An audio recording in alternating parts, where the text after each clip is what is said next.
evening everyone. So karon nako i-share sa inyo hanon na kana ganing kita kapuyon ta na kanang maisip jud nato na kanang mo surrender na tano tungod ana nga mga problem. So but before ana guys na kanang bisan pa man ning ana natay mga inana nga kanang mga stage na kanang kapuyon ta apan dili jud nato na dili jud ta makaundang tungod kay ngano tungod kay naatay mga pangandoy sa kinabuhi na gusto natong ma-achieve, diba?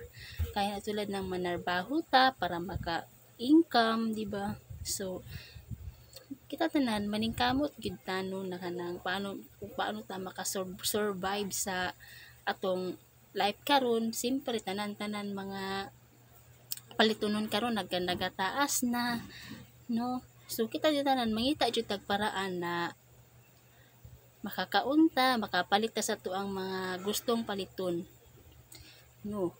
Bisan pa magikapoy na ta diri sa ato ang kahimtang karon na nagpait tagtaas na ta ng mga paliton apan kita maningkamot jud ta no para ma-achieve nato ang goals na kanang dili ta ingon nga maglisod or something, no?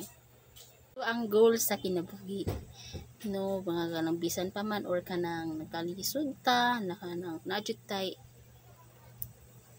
pangarap na gusto nato na siya ma-achieve, matupad na kanang ngarap ta kanang gusto ta maging successful someday. But well anyway guys, but then kana siya nga mga pangarap guys na anuhan na siya kanang mga problems, diba, kanang family problems, life problems, so mga something like that guys. Mo na siya pud ang isa pud no na kanang mapanghinaan pud ta sa loob, no, kanang natay mga family problems, no, but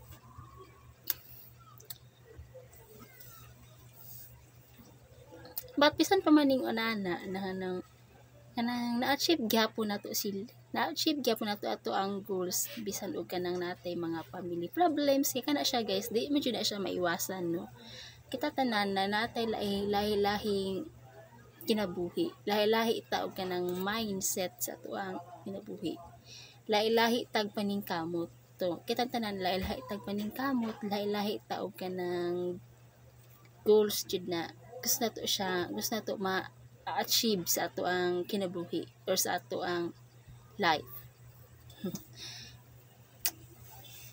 Lahi ta guys, and kabalo jud ko nakikita tanan na kanang bisan og kaning sa ingani ato nga sitwasyon karon na nagmahal na ta ng mga palitunon, tanan na nagsaka, diba, kay tanan na jud siya nagsaka kanang kanang ang mga paliton karon murag wala na joy mapalit og kanang 20 pesos, wala na. Di para sa una compare sa panahon sa una nga daghan pa og mapalit. Pero karon murag bihira na guys. Wala na jud siya guys, no. Ang imong 100 kulang ra sa kadlaw. Tungod sa kamahal sa paliton. But bisan pa man ning unana wala jud ta ning surrender sa ato ang kinabuhi.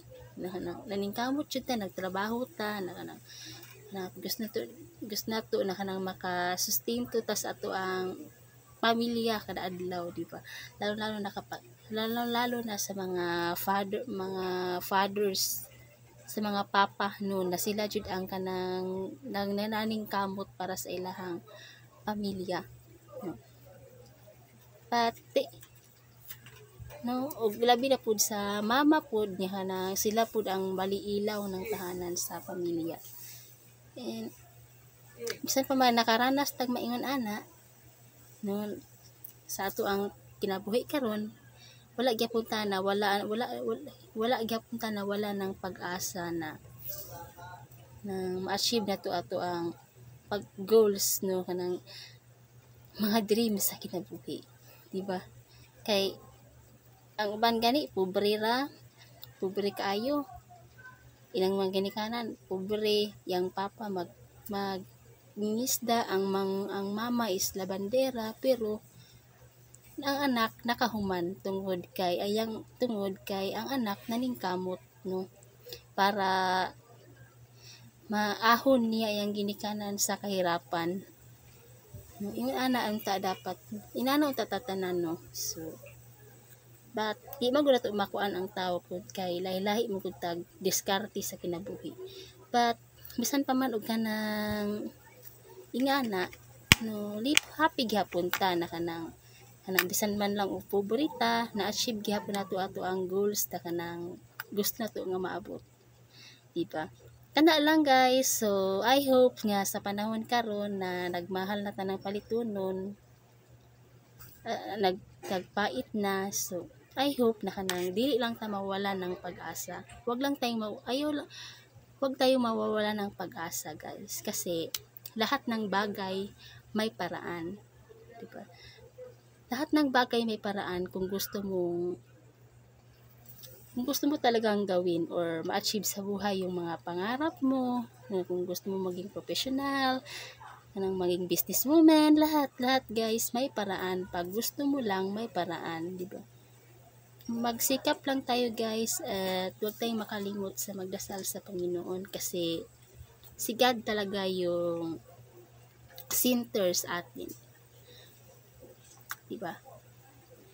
Baliwala lang ang kahirapan natin ngayon pag tayo ay naging professional na, naging isang successful businesswoman na. So maningkamot lang gid ta sa tuang kinabuhi, kay ang kahirapan ano ra gyapon na siya puhon pag kita naningkamot ta